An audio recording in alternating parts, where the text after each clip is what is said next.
Charles का जन्म 1944 को वियतनाम में हुआ। उसकी मां वियतनाम मूल की थी, जबकि पिता भारतीय मूल के। कहते हैं कि उनके माता पिता ने शादी नहीं की थी। बाद में चार्ल्स की मां वियतनाम में एक फ्रेंच फौजी से मिली, जिसने उसकी मां के साथ साथ चार्ल्स को भी अपना लिया और इस तरह चार्ल्स को फ्रांस की नागरिकता मिल गई। लेकिन कम उम्र में ही यानी साल 1963 में चोरी के जुर्म में चार्ल्स को पहली बार फ्रांस के पोइसी जेल में बंद होना पड़ा और यहीं से जुर्म की दुनिया में उसकी ऐसी एंट्री हुई कि फिर वो कभी वापस ही नहीं लौट सका। कहते हैं कि चार्ल्स ने साल 1975 में थाईलैंड में पहली हत्या की। उसने 1975 में एक टूरिस्ट की स्विमिंग पूल में जान ले ली। 70 के दशक में ही उसने साउथ ईस्ट एशिया में 12 पर्यटकों की हत्या कर दी। इनका कत्ल पानी में डुबोकर, गला घोंटकर, चाकू मारकर यहां जिंदा जलाकर किया गया। चार्ल्स के बारे में बताते हैं कि चूंकि उसका व्यक्तित्व शुरू से ही काफी आकर्षक था, वो लड़कियों को आसानी से अपने झांसे में ले लेता था। इसके बाद वो ऐसी लड़कियों से लूटपाट करता और फिर उनकी जान लेकर फरार हो जाता। चूंकि उसके निशाने पर अक्सर टूरिस्ट लड़कियां होती, जिनकी जान वो समंदर या स्विमिंग पूल के इर्द गिर्द लिया करा था, कुछ इसी वजह से उसका नाम बिकिनी किलर पड़ गया। 70 के दशक में ही चार्ल्स ने भारत में जुर्म की वारदातों को अंजाम देना शुरू किया। उसने चोरी के कारों की खरीद फरोख्त का काम शुरू किया और महंगे और आलीशान कारों के बहाने वो अमीर लोगों के करीब आने की कोशिश करने लगा। इसके बाद उसने दिल्ली के 5 स्टार अशोका होटल में एक लूट की वारदात को अंजाम दिया। तब तो वो भागने में कामयाब रहा, लेकिन बाद में उसे गिरफ्तार कर जेल में डाल दिया गया। इसके बाद जब वो जेल से छूटा तो उस पर एक साथ 22 फेच टूरिस्ट को नशीली चीज खिलाकर उनके साथ लूटपाट करने का आरोप भी लगा। इसी बीच वो जेल में रहा और जेल से भागने में भी कामयाब हुआ। चार्ल्स कितना खतरनाक अपराधी है, इसका अंदाजा इसी बात से लगाया जा सकता है कि एक वक्त पर भारत के अलावा Nepal, Myanmar, Thailand, France, Iran, Greece और टर्की समेत करीब 9 देशों की पुलिस को उसका इंतजार था। नेपाल की जेल में सजा काटते हुए ही चार्ल्स ने खुद से कई साल छोटी उम्र की एक लड़की निहिता विश्वास से शादी कर ली थी। ये चार्ल्स के वकील की बेटी थी। हालांकि ये शादी ज्यादा दिनों तक नहीं चली और दोनों अलग हो गए। वैसे तमाम जुर्म के साथ साथ चार्ल्स शोभराज को जेल से फरार होने में तो जैसे महारत हासिल थी। वो एक बार नहीं कम से कम आधा दर्जन बार दुनिया के अलग अलग मुल्कों की सबसे महफूज कही जाने वाली जेल से ऐसे निकल जाता था मानो जेल के दरवाजे उसके लिए खुद ब खुद खुल जाते हो। हालांकि चार्ल्स शोभराज पहली बार 18 साल की उम्र में जेल गया था। मासिले की उस जेल में भयानक कैदियों के बीच गुजारा उसका वक्त शायद उसकी जिंदगी का अब तक का सबसे मुश्किल वक्त कहा जा सकता है। वहां जेल में वो किसी से बात नहीं करता था क्योंकि उसे वहां के कैदियों से डर लगता था। लेकिन एक बार डर निकल जाने के बाद तो वो जेल जाता और जब दिल करता वहां से निकल जाता।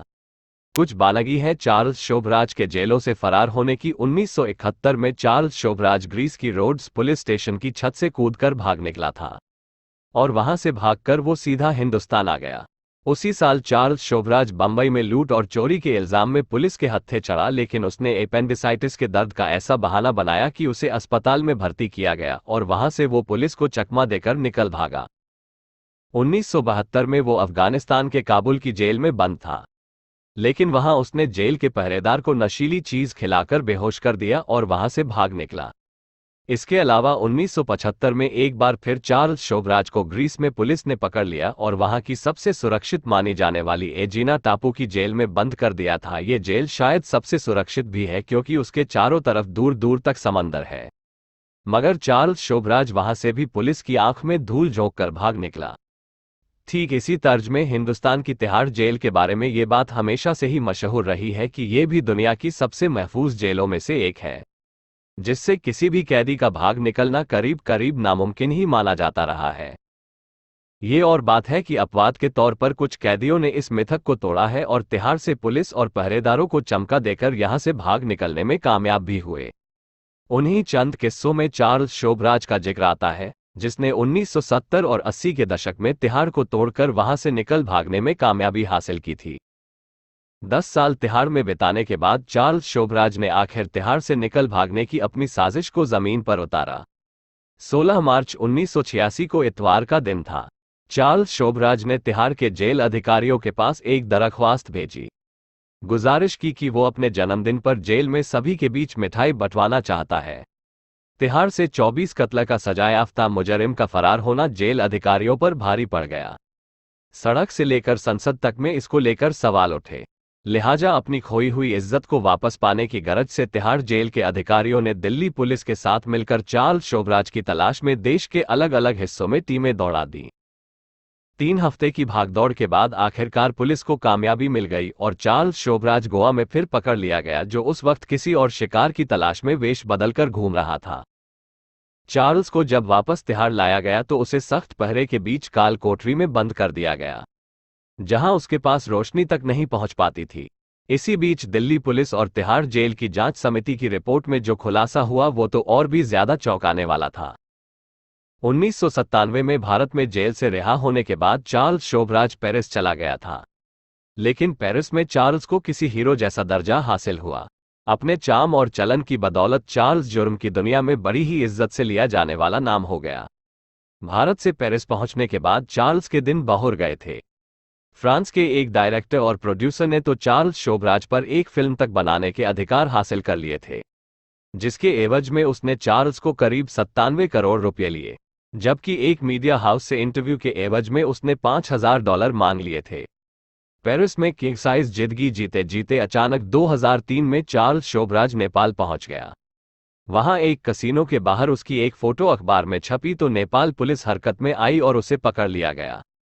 नेपाल में पहले ही चार्ल्स से खिलाफ हत्या के मामले दर्ज थे। साथ ही फर्जी पासपोर्ट से नेपाल में दाखिल होने का भी एक मामला शोभराज के खिलाफ दर्ज हो गया। 12 अगस्त 2004 को चार्ल्स शोभराज को नेपाल के सुप्रीम कोर्ट ने उम्र कैद की सजा सुनाई।